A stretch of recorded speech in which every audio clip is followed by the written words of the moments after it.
Dice así la palabra de Dios, va a aparecer en esa pantalla. Bendito sea el Dios y Padre de nuestro Señor Jesucristo, que nos bendijo con toda bendición espiritual en los lugares celestiales en Cristo, según nos escogió en Él antes de la fundación del mundo, para que fuésemos santos y sin mancha delante de Él. En amor, habiéndonos predestinados para ser adoptados hijos suyos por medio de Jesucristo, según el puro afecto de su voluntad, para alabanza de la gloria de su gracia, con la cual nos hizo aceptos en el amado. Es palabra de Dios. Hermanos, el texto comprendido entre los versículos 13 al 14 de este primer capítulo de la carta a los Efesios es uno de los más gloriosos y más rico en contenido de todo el Nuevo Testamento, sin lugar a dudas. En el original, estos versículos del 3 al 14 formaban una sola oración de 202 palabras. La Reina Valera y otras Biblias, para poderla estudiar, la dividieron en dos. Y en ella Pablo derrama su corazón en oración y en gratitud por los dones de gracia que nuestro Dios Padre ha concedido a su pueblo.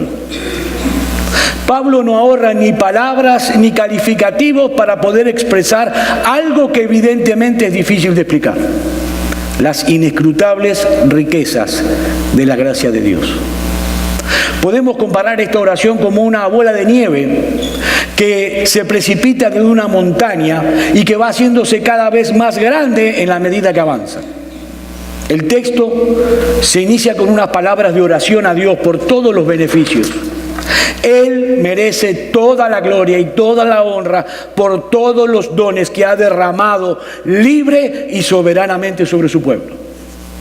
Luego Pablo continúa desarrollando este tema como una especie de himno de alabanza. Y mis queridos hermanos, escúchenme bien, mientras más profunda sea nuestra comprensión de todo lo que viene incluido en el paquete de nuestra salvación, más profunda será también nuestra gratitud, más profunda será nuestra devoción, nuestra adoración y nuestro gozo. Nosotros debemos conocer lo que somos como cristianos. Debemos. Un conocimiento superficial de las doctrinas contenidas en este pasaje va a producir una vida cristiana superficial, un gozo superficial, una adoración superficial y por ende un servicio superficial. Hermanos, Pablo no está hablando aquí de algo que tal vez con un poco de suerte, a lo mejor, posiblemente pueda ocurrir en el futuro. No. Pablo está hablando de algo que ya ocurrió, que ya es una realidad. Si nosotros estamos en Cristo por medio de la fe, hermanos, ya hemos sido bendecidos con toda bendición espiritual. Con toda. Y en el día de hoy nosotros vamos a estudiar la primera sección de esta alabanza de Pablo. Vamos a estudiar los versículos 3 al 6 como leímos hace unos pequeños momentos. La semana que viene, si Dios así lo dispone, veremos los versículos 7 al 14. Y Pablo aquí nos brinda una descripción de todas las bendiciones que hemos recibido. Y en esta sección, del versículo 3 al 6, hay 4 cosas que Pablo revela que yo quiero compartir con ustedes. Y la primera de ellas es: ¿cuál es la fuente de donde provienen todas esas bendiciones? Dice el versículo 3: bendito sea el Dios y Padre de nuestro Señor Jesucristo, que nos bendijo. Pablo está diciendo: todas esas bendiciones que ustedes tienen provienen de Dios. De Dios. Ahora bien, ¿quién es el Dios del que habla Pablo en nuestro texto? Porque, hermanos, nosotros vivimos en una generación tan extraña, tan perdida, que aunque a ustedes les parezca mentira, es necesario que hagamos una aclaración de quién es ese Dios. Porque para mucha gente hoy en día la palabra Dios carece de absoluto significado. Dios es para ellos como una especie de fuerza misteriosa que de algún modo incide en el universo. Una fuerza que no podemos definir y mucho menos intentar conocer. Pero cuando Pablo habla de Dios en este pasaje, lo hace en un sentido completamente distinto. Ese Dios que nos bendijo con toda bendición espiritual, hermanos, es una persona. Una persona que se ha revelado a través de su Hijo, nuestro Señor Jesucristo. El Dios de las Escrituras no es una fuerza ciega, no es algo indefinido y misterioso que anda por aquí. No, no, no. Él es un ser personal que trata con cada uno de nosotros, su pueblo, con una relación íntima, cercana e inteligente. Él cuida de los suyos. Él los ama con un amor eterno e inalterable. Dios te ama hoy lo mismo que te amó hace 1000 años atrás, hoy y dentro de 1000 años más. Su amor es inalterable. Tiene una relación con nosotros íntima, cercana e inteligente. Y hermanos, créanme, Él ha reservado para su pueblo la crema de sus bendiciones. Es de ese Dios que habla Pablo aquí. Mis hermanos, no existe, escúchenme bien, un privilegio más grande para un ser humano que conocer a ese Dios y poder reconciliarnos con Él. Porque Él es la fuente de todo bien. Y ha decidido soberana, sabia y bondadosamente derramar todas sus bendiciones sobre nosotros. Él ha decidido abrir la ventana de los cielos sobre sus hijos. De ese Dios es que habla Pablo aquí. En segundo lugar, podemos encontrar el carácter de esas bendiciones.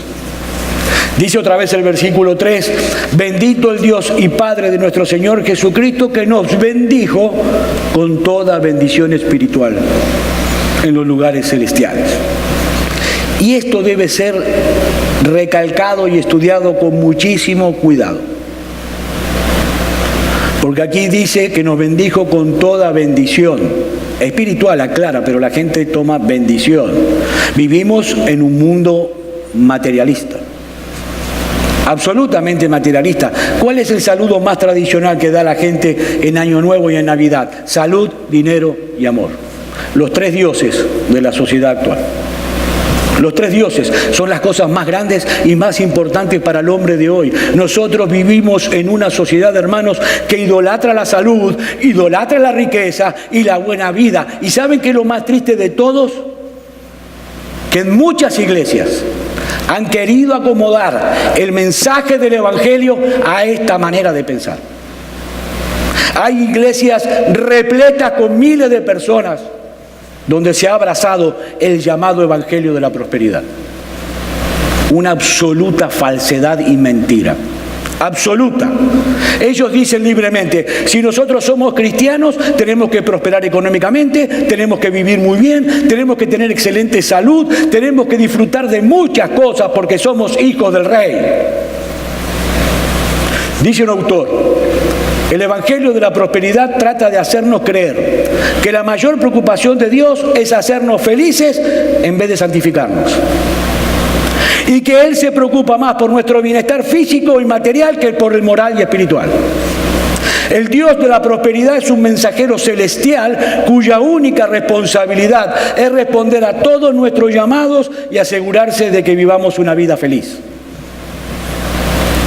Ahora, mis amados hermanos, como pastor, escúchenme bien lo que voy a decir y quiero que se lo graben en su mente y en sus corazones. Nuestro bendito y glorioso Salvador Jesucristo no murió en una cruz para darnos riqueza material, salud y una vida cómoda y placentera. No, absolutamente no. Él murió en una cruz para hacernos santos. Ese es el propósito de la salvación. Obviamente vivimos en este mundo y por lo tanto disfrutamos de todos los bienes materiales que Dios derrama sobre todos los hombres. Tenemos casa, tenemos auto, tenemos ropa, tenemos comida, pero nunca debemos olvidarnos que esos bienes son temporales. Créeme lo que te digo, cuando te mueras no te vas a llevar nada de eso. Son temporales. Primera de Timoteo capítulo 6, versículo 7. Porque nada hemos traído a este mundo y sin duda nada podremos sacar. Versículo 8. Así que, teniendo sustento y abrigo, estemos contentos con esto. Nosotros no debemos olvidar, hermanos, que somos ciudadanos del cielo. Del cielo. Y como tales disfrutamos de enormes privilegios que no todas las personas pueden disfrutar. Y es justamente acerca de esos privilegios que Pablo está hablando en nuestro texto. Nosotros hoy estamos aquí, por el momento vivimos en este mundo, sí, pero realmente pertenecemos a otro lugar. No pertenecemos a este mundo, pertenecemos a otro lugar. Y aunque nos es ilícito disfrutar de las bendiciones temporales que Dios le da a todos los hombres, en ningún momento nosotros podemos olvidar que somos extranjeros y peregrinos en este mundo. Nunca. Filipenses capítulo 3, versículo 20. Mas nuestra ciudadanía está en los cielos, de donde también esperamos al Salvador, al Señor Jesucristo. Y hermanos, esa ciudadanía de la que habla Pablo aquí encierra grandes privilegios, grandes. Hemos sido bendecidos con toda bendición espiritual en los lugares celestiales, no con algunas, no con una poquita. Hermanos, fuimos bendecidos con toda bendición espiritual, toda. Nos relacionamos con Dios como con nuestro Padre. Podemos entrar cuantas veces queramos al trono de la gracia. Tenemos el poder de Dios obrando a nuestro favor. Sabemos que Él controla todas las cosas para nuestro bien. Y nos gozamos con la esperanza ciertísima de la vida eterna. Toda bendición espiritual es nuestra. En otras palabras, aunque todavía no hemos llegado al cielo, nosotros estamos disfrutando aquí de un anticipo. De un anticipo. Por eso no importa si tenemos poco o muchos de los bienes de este mundo. Si somos genuinos creyentes, nuestro verdadero disfrute debe ser esas bendiciones espirituales de las que Pablo habla en nuestro texto. Ese es nuestro disfrute, ese. Hemos visto hasta aquí entonces quién es la fuente de esas bendiciones, es Dios. En segundo lugar, cuál es el carácter de las mismas, son bendiciones espirituales y son todas. Veamos en tercer lugar entonces, cuál es el agente por medio del cual podemos disfrutar de estas bendiciones. Versículo 3, otra vez. Bendito sea el Dios y Padre de nuestro Señor Jesucristo, que nos bendijo con toda bendición espiritual en los lugares celestiales en Cristo. Y otra vez aparece, en Cristo. La misma frase que encontramos en el sermón anterior. Hermanos, hemos sido bendecidos con toda bendición espiritual porque estamos en Cristo. Por eso, Cristo es el recipiente de todas las bendiciones de Dios y nosotros estamos en Él. Estamos unidos espiritualmente a Él de tal manera que todo lo de Cristo es nuestro. Todo. Es por eso que Pablo dice en Romanos capítulo 8, versículo 17, y si hijos, también herederos, herederos de Dios y coherederos con Cristo, si es que padecemos juntamente con Él, para que juntamente con Él seamos glorificados.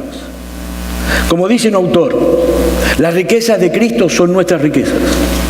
Sus recursos son nuestros recursos. Su justicia es nuestra justicia. Sus privilegios son nuestros privilegios. Sus posesiones son nuestras posesiones. Por medio de la fe, nuestras vidas han quedado irremisiblemente ligadas a la suya. Primera de Corintios capítulo 6, versículo 17. Pero el que se une al Señor, un espíritu es con Él. Ahora bien, obviamente puede surgir una pregunta inevitable. ¿Por qué nosotros disfrutamos de todos esos privilegios y beneficios y otras personas no? Bueno, porque nosotros estamos en Cristo. Sí, ok, pero ¿por qué nosotros estamos en Cristo y mucha gente no lo está? Bueno, porque nosotros hemos respondido al llamado del Evangelio. Pero ¿por qué nosotros respondimos al Evangelio? ¿Acaso somos más inteligentes que los demás? ¿Somos diferentes? Bueno, esto nos lleva directamente a nuestro otro punto. La base sobre la cual disfrutamos de todos estos beneficios y privilegios. Y es una pregunta muy común. Muy común. Por ejemplo, yo soy creyente, mis padres y mis hermanos no lo son. No lo son. Versículos 4 y 5. Y presten atención a partir de ahora porque esto es clave para su vida cristiana, hermano. Si no lo ha estudiado, preste atención. Según nos escogió en Él antes de la fundación del mundo, para que fuésemos santos y sin mancha delante de Él, en amor, habiéndonos predestinado para ser adoptados hijos suyos por medio de Jesucristo, según el puro afecto de su voluntad. Pablo nos está diciendo aquí que todas esas bendiciones vienen a nosotros de acuerdo al plan perfecto, eterno y divino de Dios. Él nos bendijo con toda bendición espiritual según nos escogió en Cristo. En Cristo. Mis queridos hermanos, lo que Pablo está diciendo aquí es que todas esas bendiciones que nosotros recibimos no llegaron a nuestras vidas por casualidad o por un capricho, ni mucho menos por algo bueno que nosotros hayamos hecho o que Dios haya visto en nosotros. No, absolutamente no. Dios nos bendijo con toda bendición espiritual porque así Él lo había determinado soberanamente hacerlo desde antes de la fundación del mundo. Y esto, hermanos, nos coloca delante, frente a frente, con una de las doctrinas, para mí la más importante, pero también la más atacada, la más impopular, la más mal enseñada, la más mal aprendida de toda la Biblia. La doctrina de la elección incondicional de Dios o la predestinación. Muchos cuando escuchan la palabra predestinación crujen los dientes, levantan sus voces contra esta doctrina, se sienten profundamente molestos cuando escuchan hablar de un Dios soberano que hizo todas las cosas según el puro afecto de su voluntad. Muchos me han llegado a decir que mi Dios era un Dios injusto, como si ellos pudieran calificar a Dios, si tuvieran la autoridad moral o teológica para calificar a Dios. Estas personas no soportan la idea de que Dios ejerza su prerrogativa de ser Dios soberano. Y pocas doctrinas, hermanos, pocas doctrinas aplastan tan profundamente la soberbia y el orgullo del hombre como esta. Escúcheme bien lo que les voy a decir porque esto es clave en su vida cristiana también. La Biblia enseña, no el pastor Alejandro, ni la iglesia de Old Kotler, ni la iglesia presbiteriana. La Biblia, que espero que para ustedes sea la palabra de Dios, como es para mí, la Biblia enseña con absoluta claridad. Creo que es una de las cosas más claras en toda la Biblia, que Dios es absolutamente soberano y que Él, antes de la fundación del mundo, escogió libre y soberanamente a un grupo de hombres y de mujeres de toda lengua, raza, tribu y nación para salvación, y a los demás los dejó sumidos en su justa condenación. Le guste a quien le guste, le pese a quien le pese, opine quien opine, la Biblia es la palabra de Dios y es indiscutible. La Biblia enseña, sí, Dios escogió a unos para salvación y a otros no. Es así, por algo es soberano. Pero perdón, pastor, ¿usted me está queriendo decir que yo soy salvo y a lo mejor mis hijos no? Sí. ¿Usted me está queriendo decir que yo soy salvo, pero a lo mejor mi esposo o mi esposa? Sí. Es la voluntad de Dios. Nosotros no podemos salvar a nadie. Es la voluntad de Dios. Y hermanos, yo tengo la absoluta seguridad que el debido entendimiento de esta doctrina es la que va a marcar la diferencia entre un cristiano maduro y otro que no lo es. Tengo la absoluta seguridad.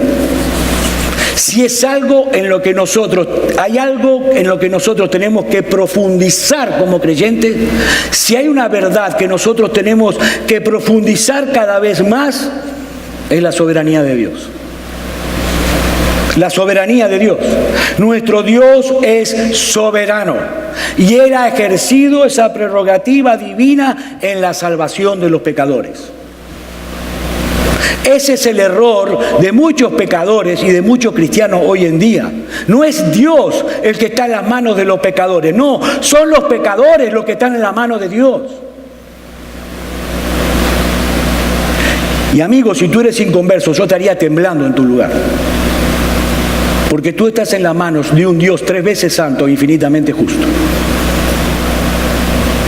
Y cuando nosotros estudiamos estos versículos tan profundos acerca de la elección incondicional de Dios, por eso es un error decir a la gente, tú tienes que aceptar a Cristo. No. La persona está muerta en delitos y pecados, dice Efesios capítulo 2, que vamos a ver dentro de unas semanas. Un muerto no puede aceptar, un muerto no puede elegir, la salvación es de Dios, de principio a fin, no del hombre. El hombre no busca la salvación, al hombre no le interesa la salvación, vive sumido en su pecado. Es Dios el que escoge, llama y transforma. El hombre no interviene para nada. Y aquí hay 2 palabras que llaman mucho la atención a mucha gente. Por ejemplo, en el versículo 4, Pablo dice que Dios nos escogió. Y en el versículo 5 dice que Dios nos predestinó. Ambas palabras son muy similares en su significado. Ahora, escoger significa tomar o hacer una elección. Por ejemplo, en la misma palabra que está aquí, es la que aparece en Lucas capítulo 6, versículo 13, cuando habla de la selección que el Señor Jesús hizo de sus discípulos. Ninguno de los discípulos escogieron ser apóstoles de Cristo, no. Cristo los escogió de en medio de la multitud. Tú, Pedro, tú, Juan, ven y sígueme. Es la misma palabra, escoger. La misma que aparece aquí. De esa misma manera, hermanos, Dios nos escogió a nosotros soberanamente para salvación. Juan capítulo 15, versículo 16. Habla Cristo, No me elegisteis vosotros a mí, sino que yo os elegí a vosotros. Claro como el agua. Claro como el agua. Cristo nos amó y nos escogió cuando nosotros no queríamos saber nada de Él porque éramos sus enemigos. La segunda palabra que llama la atención es predestinación. Y esta es la traducción griega de una palabra pro-orizo. Pro-orizo, que es una palabra compuesta. Pro significa de antemano. Y orizo es de donde previene nuestra palabra horizonte. ¿Qué es el horizonte? Bueno, el horizonte es la línea demarcatoria que divide el cielo de la tierra. La idea de la palabra es trazar una línea de antemano. Bueno, lo que Pablo está diciendo con esta palabra es que Dios soberanamente trazó una línea y a algunos los predestinó de antemano para ir al cielo y a otros no. Claro. Eso es lo que Pablo está enseñando en nuestro texto. Nosotros podemos rebelarnos ante esta doctrina, cerrar los oídos ante esta verdad, podemos protestar ante esta verdad, podemos incluso tildarla de equivocada, pero es imposible evadir la realidad de que la Biblia enseña eso.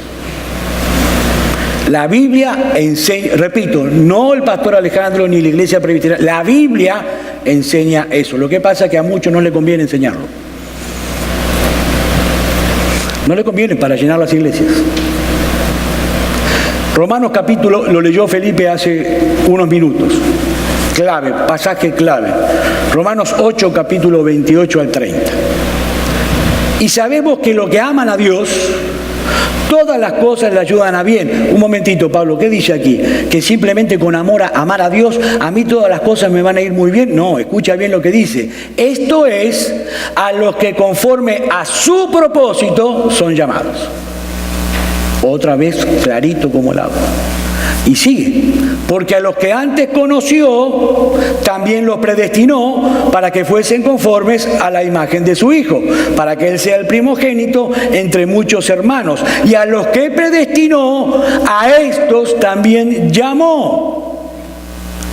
Y a los que llamó, también justificó. Y a los que justificó, a estos también glorificó. Todo es Dios. Nada el hombre. Todo es Dios. Y acá dice que Dios los escogió, los llamó, los justificó por la fe en Cristo y los glorificó. A los que Él eligió, no a toda la humanidad, como muchos creen. Cristo vino a morir por todo. No, Cristo no vino a morir por toda la humanidad. Cristo vino a pagar el precio del pecado de su pueblo. Lo dice la Biblia. De su pueblo. Entonces, Pablo sigue hablando de esto de la elección incondicional de Dios. Y dice en el versículo 9, capítulo 9, versículo 16, así que no depende del que quiere, amigo, no depende del que quiere, ni del que corre, sino de Dios que tiene misericordia. Depende de Dios. Enteramente de Dios. Y Pablo continúa con este tema de la elección y llega al capítulo 11 con el mismo tema. Y finaliza el capítulo 11 diciendo en los versículos 33 al 36: oh profundidad de las riquezas de la sabiduría y de la ciencia de Dios. Cuán insondables son sus juicios e inescrutables sus caminos. Porque ¿quién entendió la mente del Señor? ¿O quién fue su consejero? ¿O quién le dio a él primero para que le fuese recompensado? ¿Quién? Nadie. Nadie. Por eso, porque de Él y por Él y para Él son todas las cosas, a Él sea la gloria por los siglos. Amén. Hermanos, Dios nos escogió para ser santos y para ser adoptados como hijos suyos. Tú no escogiste a Cristo, Cristo te escogió a ti. Por eso es mentira cuando la gente dice estoy buscando a Dios. Es imposible para el hombre buscar y mucho menos encontrar a Dios. Es Dios el que escoge y el que salva. ¿Se dan cuenta del privilegio que estoy hablando? ¿Son conscientes del privilegio que es pertenecer al pueblo de Dios? Y en último lugar, nosotros encontramos cuál es el propósito final por el cual Dios nos escogió. Versículo 6, para alabanza de la gloria de su gracia, con la cual nos hizo aceptos en el amado. Hermanos, la meta final, la cual se mueve todo lo que hemos dicho hasta ahora, es el reconocimiento, alabanza, de la excelencia divina, gloria, manifestada a favor de los indignos, gracia. Como bien lo señala un autor, el propósito de la redención es exhibir la gracia de Dios de una manera tan eminente que llene los corazones de recogimiento y todos los labios de alabanza. Mis queridos hermanos, Dios hizo todas las cosas como lo hizo, para que nosotros, cuando nos paremos frente a un texto como este en la Biblia y veamos las maravillas de Dios, caigamos de rodillas diciendo gloria a Dios. Aleluya a su nombre. Lo alabo con todo mi corazón y con toda mi gratitud. Es lo único que podemos hacer. No cometan la locura de tratar de analizarlo, porque Dios es demasiado grande. Y una vez más, Pablo no se cansa de conectar todo esto con la persona de Cristo. ¿Qué dice Pablo? Con la cual nos hizo aceptos en el amado. Noten cómo Pablo se refiere a Cristo aquí, el Hijo amado de Dios. Dios el Padre ama a su Hijo con un amor que no tiene comparación. Es un amor eterno, un amor inalterable, un amor en el que Él nunca se ha puesto barreras. Dios ama a su Hijo de ese modo, y ya hemos dicho muchas veces, nosotros estamos en Cristo.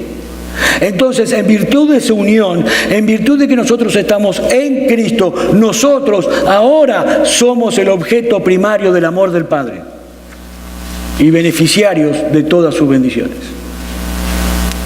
Y a la luz de todo lo que hemos hablado en estos minutos, yo me pregunto, me lo he preguntado y te pregunto a ti, ¿realmente existe un privilegio más grande que el de ser cristiano? ¿Existe? Toda la semana he estado orándole al Señor para que Él me ayude ante mi falta de oratoria, mi falta de palabra, que Él me pueda ayudar a poder expresar lo que este texto nos enseña. Hermanos, ¿existe un mayor privilegio en el mundo que pueda ser comparado con el hecho de ser hijos de Dios y parte de su pueblo? ¿Existe algo más glorioso que conocer a nuestro Señor Jesucristo y tener la vida escondida en Él? Es imposible comprender todas las implicaciones de estas enseñanzas de Pablo y permanecer indiferente. Es imposible. Es imposible contemplar todo lo que Pablo está diciendo aquí acerca de lo que es ser un cristiano y permanecer indiferente. Nosotros en este momento deberíamos estar saltando y glorificando a Dios. Si entendemos, nuestro Dios nos ha bendecido con toda bendición espiritual. Nosotros somos ahora los beneficiarios de las riquezas de su gracia. Somos coherederos de Dios juntamente con Cristo. Y algún día entraremos en el disfrute pleno y eterno de toda esa herencia. Y todo eso porque Dios de pura gracia, por el afecto de su voluntad, nos escogió cuando no había nada digno en nosotros que nos hiciera merecedores de semejante amor. Y yo me pregunto una vez más, ¿acaso no deberían nuestros corazones llenarse de sobrecogimiento, de gozo y de gratitud? ¿Acaso no deberían nuestras bocas llenarse de alabanza cada domingo ante un cuadro como este? Mi querido hermano, mi querida hermana, escúchame bien. En la eternidad, antes de la fundación del mundo, aunque te parezca ilógico, Dios te vio. Dios te vio.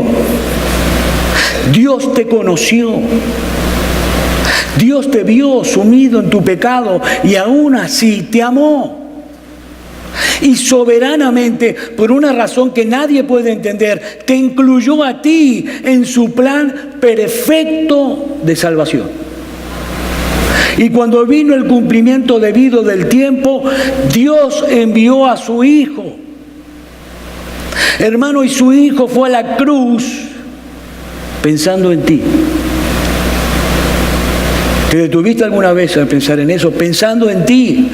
Cristo derramó hasta la última gota de su sangre porque Él te amó desde antes de la fundación del mundo. Mi querido hermano, mi querida hermana, Cristo fue herido. Cristo fue despedazado en la cruz del Calvario por ti. Por ti. Y soberanamente Dios después envió su Espíritu para que tú abrieras tus ojos, tú que estabas muertos en tus delitos y pecados, para que pudieras ver la belleza de Cristo, para que pudieras contemplar su hermosura, la gloria de Dios, y para que cayeras de rodillas delante de la cruz en arrepentimiento y fe. Dios, porque te amó.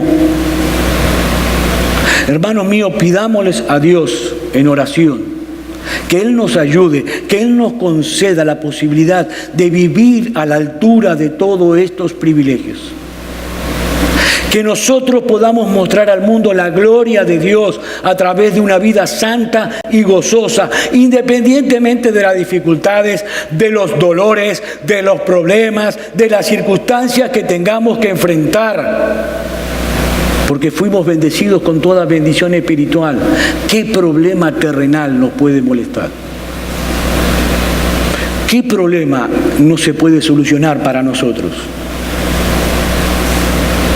Y yo te pregunto, ¿tú piensas en estas cosas cada día? cuando tú te levantas, cuando vas a trabajar, para traducirlas luego en alabanza y gratitud a nuestro Señor. ¿Son estas realidades que yo te he contado el consuelo de tu corazón en momentos de angustia? ¿Es este el combustible que a ti te mueve todos los días para seguir corriendo con paciencia y eficacia la carrera que tenemos por delante? Hermanos, son estas cosas en las que nosotros debemos poner la mente y no las estupideces del mundo. En estas cosas, la mente y el corazón todos los días. La gloria de la gracia de Dios. Las inescrutables riquezas de Dios para con su pueblo. En esto tenemos que pensar. En esto. Pero no quiero finalizar el mensaje sin dirigir algunas palabras para aquellas personas que nos acompañan aquí hoy sin tener a Cristo como el Rey de sus vidas. Mi amigo, no pienses que todo esto que nosotros hemos hablado hoy de la elección divina, de la elección condicional de Dios, no te corresponde o elimina toda esperanza para ti. O que tú puedes tomar esta doctrina como una excusa para no venir a Cristo en arrepentimiento y fe. No, el llamado de Dios es universal. La Biblia no enseña en ningún lugar que para venir a Cristo en arrepentimiento y fe tú primero debes averiguar si eres un escogido o no. No, la palabra de Dios nos invita a venir, dándonos la seguridad de que si venimos por fe, clamando por misericordia y perdón delante del trono de la gracia, no seremos desechados.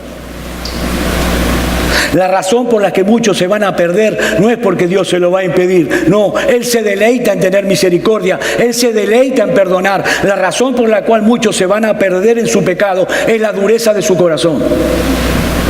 La dureza de su corazón. Pero tengo buena noticia para ti.